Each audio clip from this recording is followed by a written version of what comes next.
Let's get our eyes here on this match. Franklin Fulks is on your left with red-black mid-range.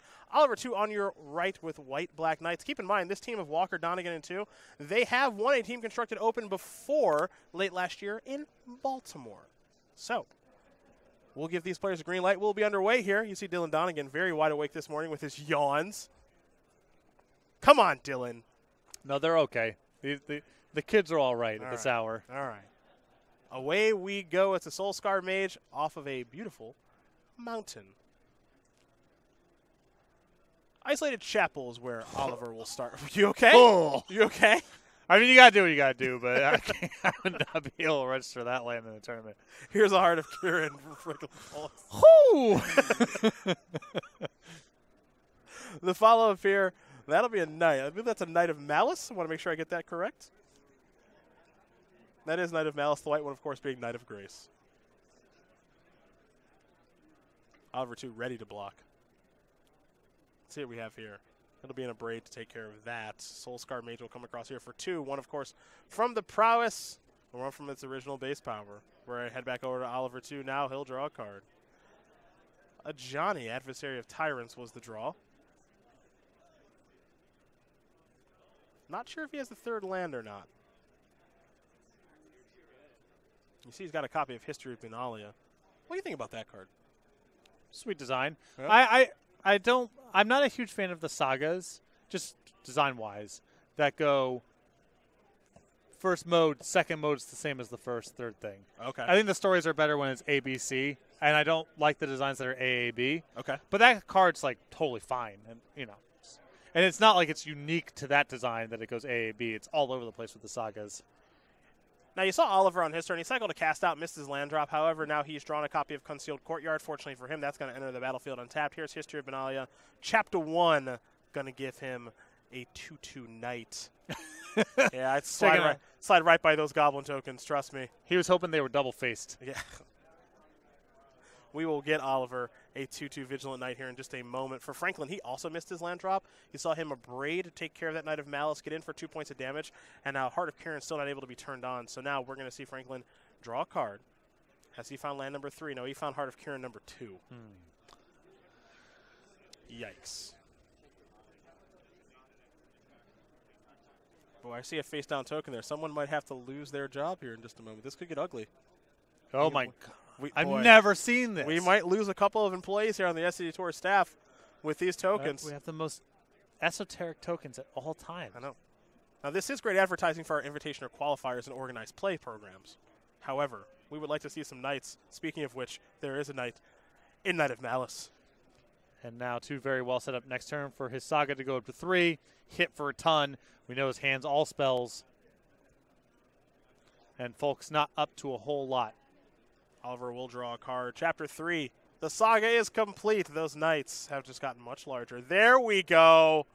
There we go. In for a whole bunch of damage. Yeah, this is 12, I believe. That is correct. Those knights will get +2/+1 once History of Benalia goes off.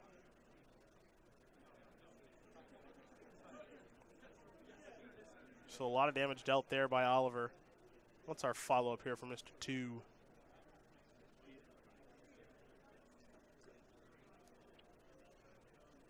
Looks like it'll be Walking Ballista for 1. Simply pass the turn back. Franklin Fulks, you need to draw a land, my friend. That's a scrap. Ugh. Yep, Scrap Heap Scrounger. We're all set. We're all done. Scrap Heap Scrounger could have come down to turn on Heart of Kieran to do a little bit of blocking, but not sure that would have been enough. No. In that instance. So, Oliver 2 is going to win game number 1 here over Franklin Fulks. As you see, White-Black Knights up a game very quickly over Red-Black mid-range. You see Oliver already going to his sideboard. We'll get the photos there of our players and then our sideboard in just a moment. There we do see them getting ready to sideboard.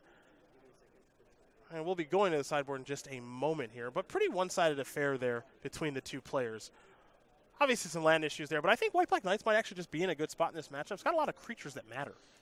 Yeah, History of Benalia seems like a very solid card for this kind of matchup. You have, you know, the game plan for the decks like this is you have removal spells that take care of whatever their top end is, and what you have on the bottom is more powerful than theirs. Yeah. And we didn't really get to see that emerge very much in that game because Fulks never got off the ground, but Fulks is a little bit fast to the battlefield. He's more likely to be able to play 2 spells in 1 turn early on in the game. That's his advantages. But the other side of it is 2 cards are just better. More capable of generating card advantage, more capable of being the best thing on the table or being able to attack whatever the best thing that Fulks has. Well, let's take a look at Fulks' sideboard. Outside of having to draw some more lands, as he was unable to do that in that first game, he does have some options available to him, like 3 copies of Duress, 2 copies of Angrath, the Flame Chained, 2 Chandra's Defeat, 2 Vraska's Contempt, an Arguel's Bloodfast, a Cut Ribbons, an Aethersphere Harvester, a Doomfall, the Eldest Reborn, and a Siege Gang Commander. Love the Siege Gang in this matchup. Seems very well set up for this sort of thing. Yep. It's outside of Fatal Push range, and then if you want to tap with the Siege Gang Commander, that's better than History of Benalia, for example. I think the Angrath is well set up for this matchup, too, with Oliver being on so many small creatures. And I would bring in, I think I'd bring in the Cut to Ribbons as well, maybe the Bloodfast. Just some more removal, some cards that are better set up for grinded games. On Oliver's side, we see 3 Duress, 2 Arguel's Bloodfast of his own, 2 Profane Procession, 2 Kitesail Freebooter, 2 Settle the Wreckage of Doomfall, a Karn, Sign of Urza, an Angel of Sanctions, and a copy of Forsake the Worldly. The question here is too, just assuming that Fulks is all on bigger cards. If you think that's the case, then I think bringing in cards like Karn, Settle the Wreckage, and Profane Procession make a lot of sense. If you think he's keeping things low to the ground, stay away from the expensive cards, maybe bring in the Duresses. But I imagine the anticipation here is Fulks is going a little bit bigger, and 2 will as well. Well, those are the sideboard options there for both of our players. And they're almost ready here for game number 2. But before we go to that game, we want to tell you about our StarCityGames.com YouTube page, where we've got a whole bunch of stuff up there, my friend, including the Versus series with Todd Anderson, Ross Merriam, Todd Stevens, and Brad Nelson. You got Commander Versus with Justin Parnell, Jeremy Knoll, Jonathan Suarez, and the American Dream, Stephen Green. Flashback, a brand new series that appears many of you enjoyed. So we're very happy to hear that. Our debut episode with Todd Anderson is now on YouTube. We've got many more of those coming down the pipeline. Best of the SCG Tour and a whole bunch more. Subscribe today over at youtube.com/StarCityGames. Become one of over 130,000 subscribers to our YouTube page. Thank you to each and every single one of you. You'll be able to find the archives of this tournament and the archives of this match as we get ready here for game number 2 between Franklin Fulks and Oliver 2. It looks like as though Oliver 2 may be taking a mulligan here as he's looking at, I believe, 6 cards now at this stage. And I'll update you on the scoreboard here very quickly as well. Tom Medvec. I wonder how he got Dylan with the Gorio's Asphalt deck. Was it Kiki Jiki, Deceiver Exarch, or was it something else? Who knows? But he got game number 1 done. It was over fast. Yes, it was. Canyon Slough, Isolated Chapel is how things do begin. As Oliver 2, I can now confirm, did mulligan to 6. For Fulks, there's land number 2, Dragon Skull Summit, but no play. So likely a removal spell at the ready for something here of 2s. This will be a Plains for Oliver.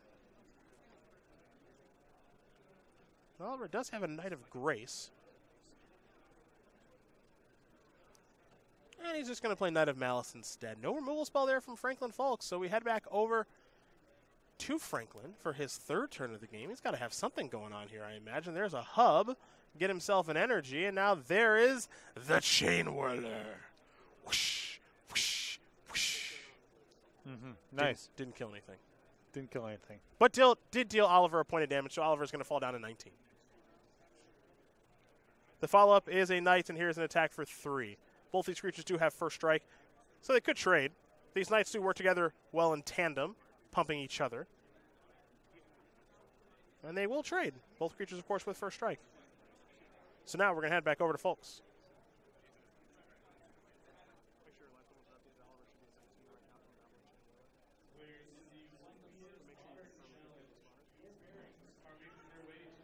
Fulks with land number 4.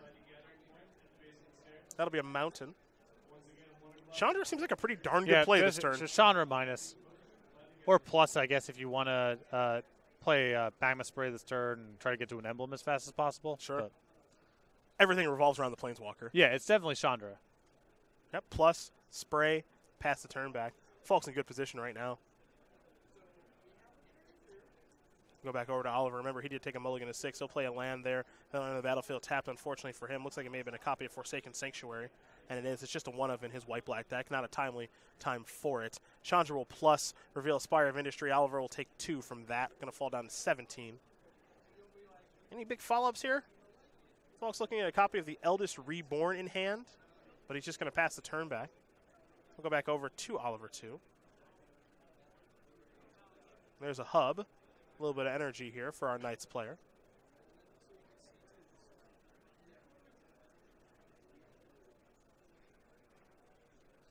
And now there's History of Benalia, a game-winning card in game number 1. It's got a lot of catching up to do here in game number 2, as a 2-2 Vigilance Knight has been made there for Oliver 2. This appears to be in a braid. And now we head back over to Franklin Fulks. He'll draw a card. Chandra looking to run away with this one pretty quickly. Going to plus it up to 7. Reveal the top card. That's a walking ballista. That'll play here. That'll be a 3-3 walking ballista. Got to be a tough card for Knights to beat. Well, Fatal Push will take care of that. 3 damage will go upstairs. So it looks like 2 does have an answer, fortunately for him. Oliver, I believe, should fall down to 14 from that. So now we'll head back over to Oliver. He'll be drawing a card here in just a moment, which means Chapter 2 of the History of Benalia will resolve. Another Knight token here in just a moment. 5 mana. Angel of Sanctions is real timely. Yep.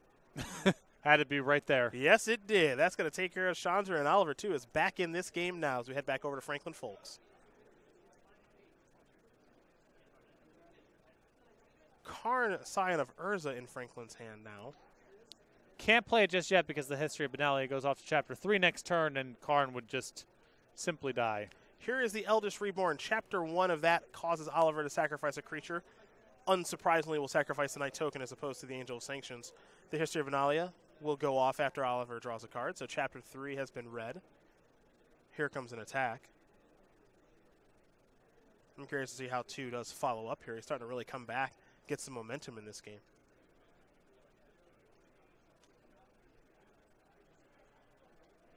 This will be a Resplendent Angel. That's a new one from Core Set 2019. Curious if we can get our eyes on that. 3/3 flyer for 5. 3/3 flyer for 3. For 3, excuse me. For the activated power is 5.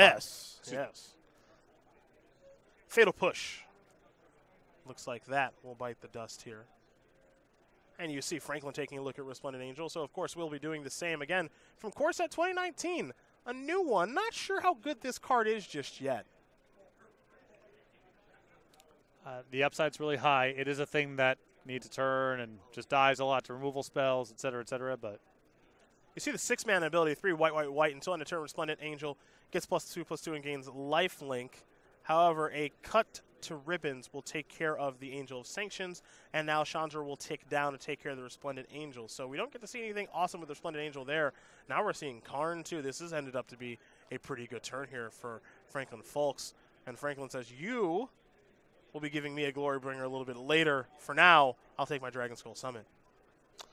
A fine turn for Fulks. Here is Angel of Sanctions. That's going to come back. It's going to take care of Karn, which means that the Glory Bringer not going to come back right away. Now, it still does have that silver counter on it. Right, and 2 has to get the Karn off the battlefield because if Fulks can get the Glory Bringer back the next turn, then the Angel of Sanctions isn't worth very much. Chapter 3, the Eldest Reborn is going to reanimate something. And the question is, what's it going to be? Looks like it'll be the Chain Whirler. Whoosh, whoosh, whoosh. Haven't caught a lot of standard matches recently, so I got some Chain Whirler noises here in the tank. Yeah, I'm out of the loop of what's the cool thing to do, noise-wise. So I think it's just kind of a wish. Whoosh, whoosh, whoosh. Gotcha. That's what I'm into right now. I have to check in with Owen T, who he refers to himself as the Chain Whirler. Okay. Well, he's not wrong. He's done a lot of winning with the card. We're going to see Pia Nalar come down. Thopter token, engage. A little bit of out-of-order sequencing, maybe. I think you're just supposed to open up with Chandra. Yeah. Because if he were to reveal something like this. Well, okay. Well, now he's got to decide between casting Rekindling Phoenix or Unlicensed Disintegration. So would have liked to see a little bit of different sequencing, or maybe just cast the Rekindling Phoenix there.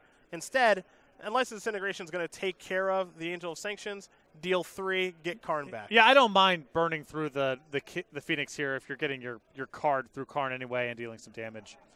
Setting up lethal for next turn. It's whatever. Sequencing was a little bit sloppy, but doesn't matter. Chain Whirler can't attack just yet. Came back from the Eldest Reborn, so that thing's still got Summoning Sickness.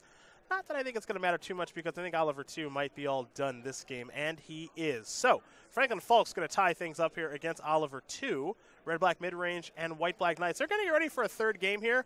Well, let's update you on the scoreboard real quick. Go to the top shelf where our legacy matchup is. Mark Torlone has won game number 1 here over Noah Walker. Of course, that's Jeskai Stoneblade up a game here over Grixis Delver. You see the middle match, Tom Medvec with that Goryo's As for Told deck. Hopefully we'll have some time to jump over there. He's up a game right now over Dylan Donegan. And in our match that we're focusing on here for standard, Red-Black Midrange, White-Black Knights, they're all tied up as they're getting right here for game number 3. So we'll take a look at the sideboard here once again, as these players do definitely have some options. And you see Franklin Fulks is actually going back to the drawing board. Oliver 2 is as well. I'm going to start with Oliver again. Quick little rundown here. Those Duresses, the Arguel's Bloodfast, 3 and 2 of each of those cards, along with Profane Procession, Kitesail Freebooter, Settle the Wreckage, all its 2 ofs, a Doomfall Karn, an Angel of Sanctions, and a Forsake the Worldly. We saw Angel of Sanctions. You felt like Procession might come in because you feel as though Fulks might slow some things down? Yeah, but I'm off it now. I think Fulks has shown so many Planeswalkers that that has to be the battle. First of all, his creatures aren't that important, and then Procession gets a lot worse. Second, I think that 2 needs to devote as much as he can to keeping a presence on the battlefield and being able to attack down Planeswalkers, because partially because he was mulligan, partially because he was slow out of the gates, he just wasn't able to effectively pressure Fulks' Planeswalkers, and those ultimately buried him. On the other side of things there for Franklin Fulks, you know he's taking a more controlling approach, as these red-black decks oftentimes do. So you see Duress, you see Arngrath, 3 copies of Duress, 2 of that red-black Planeswalker that we haven't seen much of during its standard lifespan. 2 Chandra's Defeat, 2 Vraska's Contempt. That Eldest Reborn we saw, CGN Commander I imagine is in the deck too. Then you got Arguel's Bloodfast, Cut to Ribbons, which we saw, Harvester, and Doomfall. So a lot of options there. Yeah, and I think Fulks' position in the matchup is pretty clear. A lot of removal spells and a lot of Planeswalkers. Yeah, oftentimes it's kind of interesting, right? You see these red-black mid-range decks, you know they're going to sideboard into a slower deck with a lot of Planeswalkers and removal, but there's not a whole lot you can do about it. Well, also, Fulks' deck in Game 1, remember what his draw was. He went turn 1, Soulscar Magus, turn 2, Heart of Kirin, cast an Abrade, and died. Yep. That's all he showed. That just looks like a mono red deck, or a red deck with maybe a little bit of black. This is a very different list. It's much bigger, much more artifact-centric, a lot more Planeswalkers, multiple copies of Karn in the main deck. And so even if 2 had an understanding that, yeah, Fulks is going to get a little bit bigger after sideboard and whatever, probably didn't quite understand exactly how big Fulks' deck was to begin with and exactly how slow and grindy Fulks intended to play the post-board games. These players take a look at their opening hands. Oliver 2, no thank you. He's going to go into 6 very quickly here. You see our modern match is all tied up, so we'll see if Franklin Fulks is going to keep his hand or not.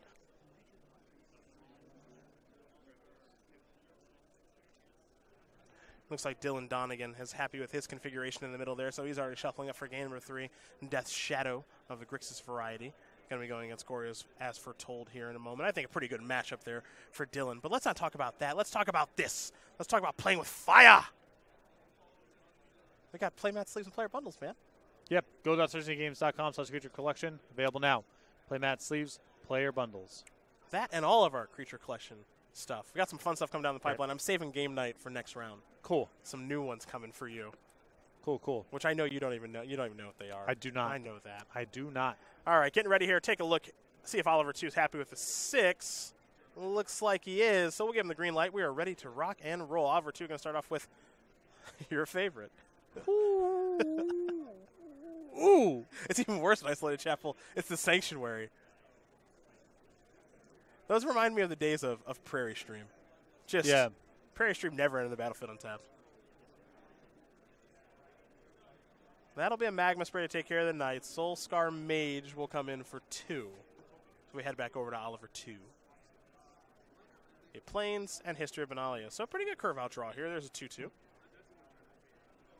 The question you have to ask yourself when you're playing a deck like White-Black Knights is this deck power level-wise, is the power level high enough for what he's doing?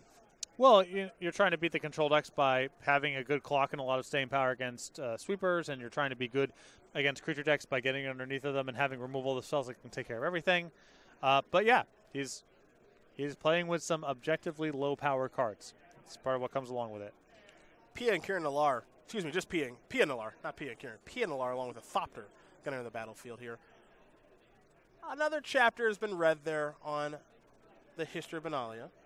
So another 2/2 Vigilance Knight will join the fray.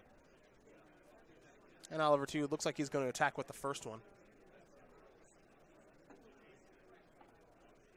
Though giving it some serious consideration before sending it into the red zone. Well, if he trades off with anything here, then the following turn he loses a little bit of push with the third chapter of History of Benalia, and it sets up Fulks very well to play a Planeswalker next turn. Doomfall. Curious as to what mode? Well, we've just seen. Yeah, well, the Edict's not very good here, and he's got to cover himself against a Planeswalker the next turn.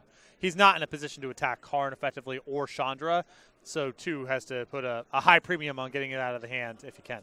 Well, Fulks, he lost the Scrap Heap Scrounger for good. Remember, Doomfall does exile, but the rest of his hand is just land, so I'm going to need some action here, but a lot of powerful top decks available for Franklin. Oh, yeah, he's drawing the Planeswalkers, Glorybringer. Not that Glorybringer's good the next turn, but he's got a lot of really good draws. Looks like Cut to Ribbons was the draw there for Franklin Fulks.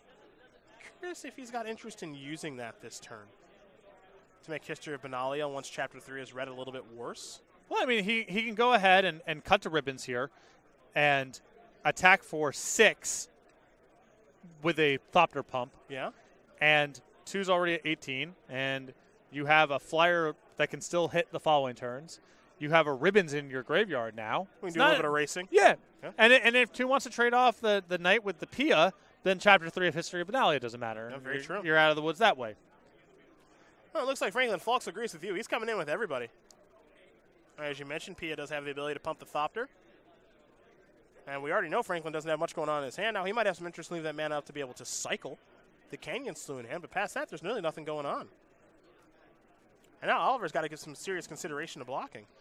Looks like no blocks. What's interesting about blocking here from 2's perspective is it is an opportunity to get Pia Nallar off the battlefield. Now, what's the plan? If you're not willing to block here, what's the plan? And, okay, so Fatal Push answers that. Okay. I was going to say, what's the plan to answer Thopter plus Pia? Because you can't take all of these hits if he's got Ribbons in the graveyard. You've got to stabilize the game here. Hey, you don't see the Ribbons half of Cut to Ribbons all that often, but when that thing's in the graveyard looming, it has the ability to deal 4, 5, 6 points of damage depending on how the game goes. Right. Chapter 3 has been read, and for 4 comes Oliver 2. The follow-up is a land, and now this is a Resplendent Angel. So, cycle the Canyon Slew is what Franklin Fulks will do, and draw a card. Looks like he picked up another land. Needs a spell now. Resplendent Angel is the best thing going on the battlefield. Draw a card. Looks like it may have been another land. It was either that or a Promo Braid. But I haven't seen a Resplendent Angel die just yet, so I think that may have been a land, my friends. We're going to find out. We certainly are. Okay. All right, Promo Braid it is. That'll take care of Resplendent Angel. Here come the beatdowns. Keep in mind that Soul Scar Mage is a 2/3 because of that prowess trigger. Now we head back over to Oliver 2. He needs action. He'll come in for 2. Both these players essentially playing off the top of their deck now. Oliver 2 did not find anything helpful. So we head back over to Franklin Fulks. A lot of big draws available here for Franklin. Just an attack here for 1. What's the follow-up going to be? It's going to be a Scrap Heap Scrounger. Land, pass a turn back. Over to Oliver 2 we go. He needs some action. Doesn't appear as though he found any. And it has to be fast because, remember, Ribbons is in the graveyard. Yep. So he has less time than it appears. There's an attack for 2. Keep you updated on all of our matches. You can see the scoreboard. 1s across the board as Noah Walker tied things up with Mark Torlone. Grixis Delver, Jeskai Stoneblade going to game number 3. If Near Deadlands will take care of that Thopter token. And we head back over to Franklin. You got to keep in mind, Franklin's got a lot of huge draws here. Rekindling Phoenix, Chandra, Torch of Defiance. I mean, any spell. Yeah, they're all good in the red deck. Red's so powerful. Scrap Heap Chandra's going to come across here for 3-2. Looks like he's going to take it. Here's a Heart of Kieran. Not the best of draws there for Franklin Fulks, so we head back over to Oliver 2. What can Oliver find? I mean, that looked like a spot there for Fulks to and never mind. I guess it's the same either way. What'd you want to have happen? What were you thinking? Pre-combat. Oh, okay. Prowess and an attack with both. Yeah, sure. I mean, getting another hit in when you have ribbons in the graveyard is a pretty big deal. Here is it. Crew. And Bashu. No removal spell here for 2. There's a land. I think we're going to ribbons now. Yep. He's going to need double black for that. There we are. But this is a ribbons for 5. I think we're just dead now. Yes, we are. Franklin Fulks going to win this game and match over Oliver 2. Red-black mid-range is going to take care of white-black knights. And you mentioned it right at the start. Cut will take care of a creature. Ribbons will take care of the rest. Right. Yep. And that was a weird game there, too, in that Fulks won the second game by really grinding down with a bunch of planeswalkers. And that was an oddly damage racy sort of game. And Cut to Ribbons was excellent there as both a removal spell and a fireball at the end. So Franklin Fulks is going to win a match for his team. And it looks like Dylan Donegan may have won his match for his team, though I'm not sure. We'll get an update here for you. And assuming these players are still playing, that means we're going to be going up to the top shelf. Watch Mark Torlone against Noah Walker. It's Jeskai Stoneblade against Grixis Delver. And as you know, my friend, Noah Walker with Grixis Delver, oh boy. Yes. Now this is a blow to this deck. Insofar as Deathrite Shaman, Gitaxian Proper Band, but the people who love to do this sort of thing, the Noah Walkers, the Jonathan Sukenics, have not been dissuaded. Yes. I could not agree with you more. So we're going to get that match set up here for you folks in just a moment as, again, you see players de-sideboarding, all that jazz, which means it looks like I think that top match is the only one left that matters.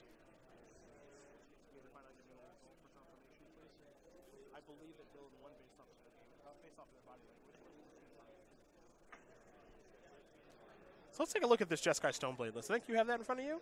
I do. It's just blue-white. Just blue-white. It's just blue-white? Okay. Oh, I see a couple volcanics. Oh, no, you're right. Excuse me. Yeah, so that's probably just for like some stuff in the sideboard. I'm guessing some Red Blast, Blood Moons and Red Blasts. Counterflux? Wear Tear. Okay. All right. Yeah, we see that a lot in Legacy, right? Kind of the Joe Lissette stuff from a bunch of years ago. All the red cards are in the sideboard, but you can kind of sort of free roll volcanics in your main deck. I mean, it's never free in a format with Wasteland, but it's low enough cost. The red cards are very good post-board. A lot of basics, and if you Blood Moon, then you have 6 islands and 2 planes to play with, and your non-basics become mountains anyway. So Noah Walker's made a little update here. Now, naturally, for those that know Grixis Delver and Legacy, you lost Deathrite Shaman, you lost Gitaxian Probe.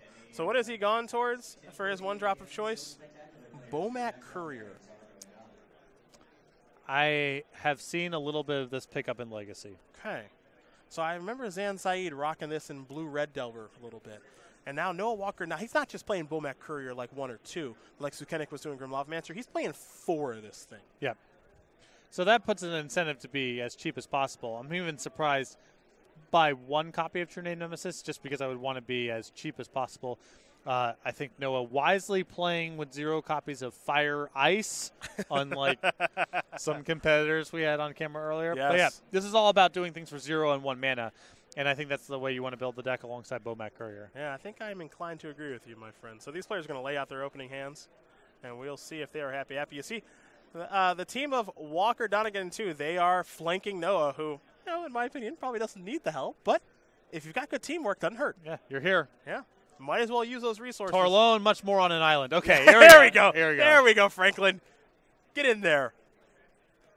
All right, let's zoom in under the. Actually, Noah's going to send it back, so we don't zoom in just yet to the match. Not just yet. As these players will continue to wait just a moment as Noah Walker will take a look at 6 cards. The team of Walker, Donegan, and 2, very accomplished. Already have a team constructed win in Baltimore late last year. Looking to win another one if they can. Noah Walker will be taking a look at 6 cards here in just a moment. But while they shuffle up and get ready here for that 3rd and final game to decide this match, let's talk that weekly sale one more time for those of you just joining us. You can save a bunch of money on playmats and sealed products. For a limited time remaining. There he is. As Monday, 11 o'clock Eastern Time, new sale goes up with new categories. So if you're interested in saving up to 50% off playmats and sealed products, head over to go.sartegames.com/weekly sale. 50%! That is approximately half of the purchase price. That is a lot. It's a lot. That is a lot. All right, here we go. Game 3 underway. Let's zoom it in.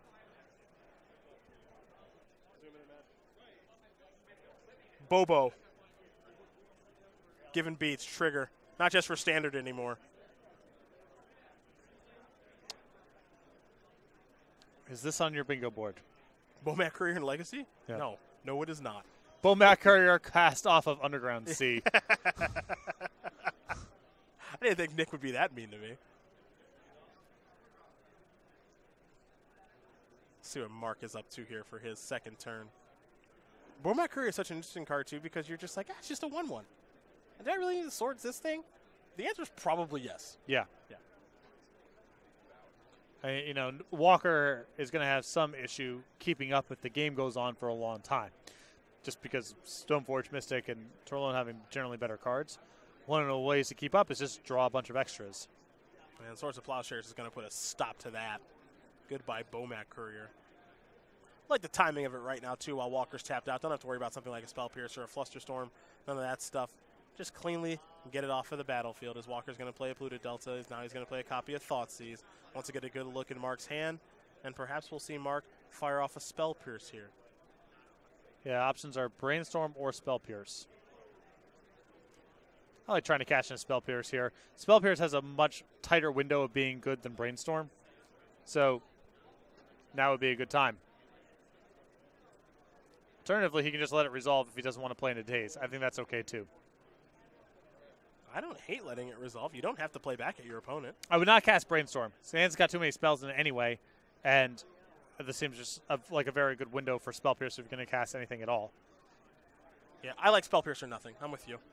Especially he's got 2 copies of Brainstorm in hand. Yeah. Too. So here's Spell Pierce. Let's see if this resolves. Oh, you see a Walker. He must have something in his hand, and now he's consulting. So something's up. Again, few players know this deck better than Noah Walker, who's got multiple open wins with Grixis Delver, a team win where he played 4-color Leovold and not Grixis Delver. I was actually a little surprised when he played 4-color Leovold. But we might see Noah Walker fight back here in just a moment. Yeah, I mean, if he's fetching, he's fighting. And there's Flusterstorm. So there you go. So Walker putting a priority on resolving this Thoughtseize. Of course, he's going to lose a little bit of life to do so. I believe this is going to bring him down to 17 total. 1 from the fetch and 2 from the Thoughtseize. You see the hand here from Mark. 2 Brainstorms. An island. And I believe a Snapcaster Mage is that other card.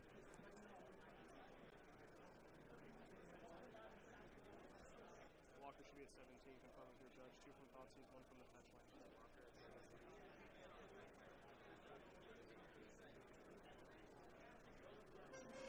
There is an island. Ooh. Not a bad draw step. True name Nemesis. True Nemesis does come on down. And that's going to change the game in a big way. Now, Young Pyromancer is a way to maybe potentially keep up. Oh, don't have the Volcanic if you got Blood Moons in your deck. Yeah. So you could KO Walker right here Yeah, if you resolve a Blood Moon. Yeah, this game could just end right away. I don't know if he's got a Blood Moon or not. Sure, I would sure. imagine they're in, but Yeah, it's so good in this matchup. But here is Brainstorm from Mark.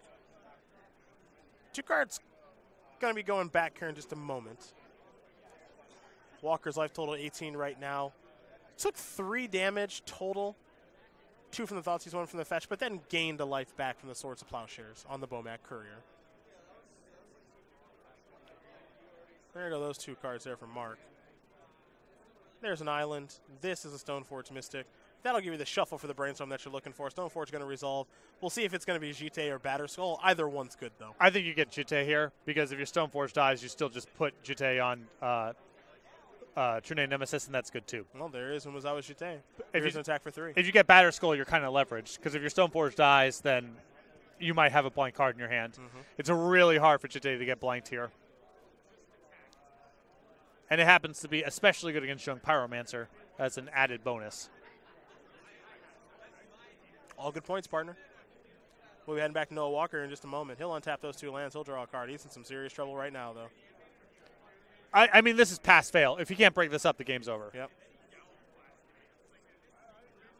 find out in a moment.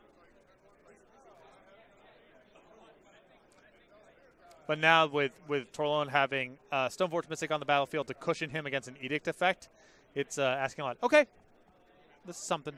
Thoughtseize is a good place to start. Elemental token here.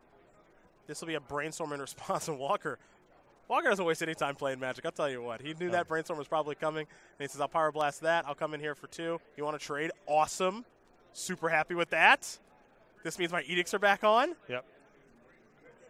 That trade is really curious otherwise. Yeah. You got to keep in mind, Mark's hand is empty. The Thoughtseize took the GT. The Pyroblast took care of the Brainstorm.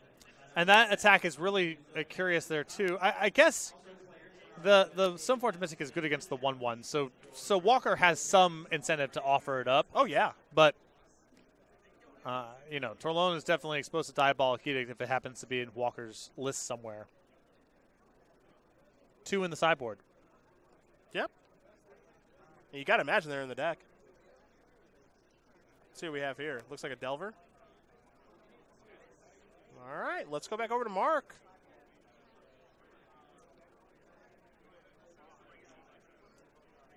I think he may have drawn a copy of Blue Elemental Blast, maybe? Counterspell, I think. Okay. And now with Walker having a Delver of Secrets, Torlone kind of just has to race here because he can no longer block. If the Delver flips, then, so he's, even if the race is bad for him or if he doesn't want to engage with it, he has to because Delver of Secrets can turn into a flying creature. Well, speaking of Delver of Secrets, there's another one. Let's see if this resolves. Counterspell will take care of it. Walker have a way to fight back. Daze. Worth a shot. Oh, okay, to replay Young Pyromancer. Yeah, man. Little ritual. Okay. You keep attacking. I like to keep attacking. Yeah, I mean, he's got to hold on for 2 turns. Follow up. Stoneforge is good. Stoneforge is good. I mean, it's a blocker and it's a Batter Skull. Oh, no Batter Skull. It's not a Batter Skull. Maybe the Batter Skull's in hand. Could be in hand. Yeah, could be in hand. Force of Will, the draw there for Noah Walker. Bad news for Noah. He needed to have a removal spell there. Yes, he did. Force of Will is a blank. The game's on the table at this point. Everyone has all their pieces on the table. Attack with everybody. Most people. Okay, there's your trade. All right, so Noah Walker is drawing 2, I believe now at this point, 2 Diabolic Edicts. Puts you to 1. Follow up. Play a land. Pass the turn back. How's Noah Walker running? Pretty good? Might as well slow roll yourself if you can. Not going to do it. Mark Torlone, Tom Medvec, and Franklin Fulks are going to win this game and match over Noah Walker, Dylan Donegan, Oliver 2. And it's the combination of Jeskai Stoneblade Legacy, Goryo's As for Tolden Modern, and Red Black Midrange and Standard that are victorious.